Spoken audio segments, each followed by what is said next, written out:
My name is Bob, and I am from Canada with my wife Brenda.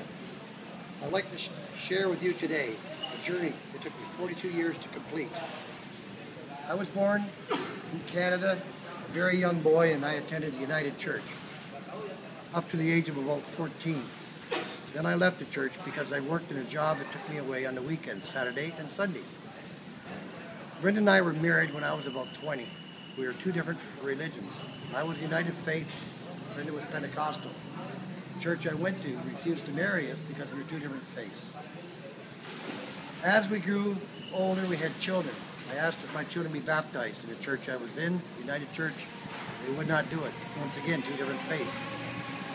I became very angry from the church. I felt very bitter towards the changes that were being made. And I walked away for 42 years, never returning to church. Only occasionally just to keep my wife happy. Last year, my wife and I went on a trip to Israel. She surprised me by taking me with 25 other people who had been saved. I was the only one in the group not saved. If you go to Israel, you never come back the same. Things definitely change in your life. There, you're able to see where Jesus was born, places where he was educated, and where he worked with his father Joseph in a carpenter shop. We've seen where he fed 5,000 people with 2 fish and 5 loaves of bread. We went to the town Capernaum, where he performed very many miracles. We also went to the mountain where he preached the Beatitudes to his disciples. In Jerusalem, we've seen where he prayed his last night alive on the earth. And the next day walked the Via Dolorosa, the same path he took carrying the cross to his death by crucifixion, so that he died for our sins. One day in particular was a very important day to me. We traveled to a city called Tiberias on the Sea of Galilee. There we went by boat on a boat called Faith. His captain had been a Jew who had converted to Christianity. He was also a preacher. As he preached, and we sang songs of worship to the Lord. One song in particular, "Worthy is the Lamb." I felt a spiritual awakening come over me.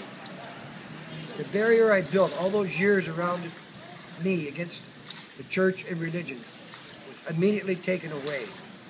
All the frustration and anger I felt for all those years left. It was like a weight was lifted off my shoulder. It felt pure, clean, and warm inside. It felt like I'd been saved. I left that day off that boat, going back to our hotel, looked at myself in the mirror, same person, but not the same person inside. Returning to Canada Easter Sunday, I went to church with my wife and my granddaughter. Our pastor at the church that day made an altar call.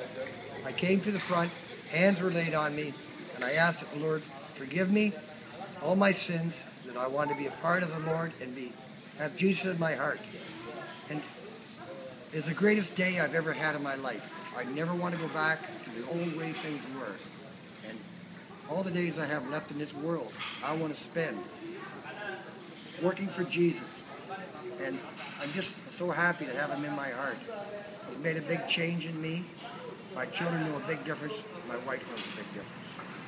On behalf of Brenda and I, thank you for Indonesia and all the wonderful things we've shared here together.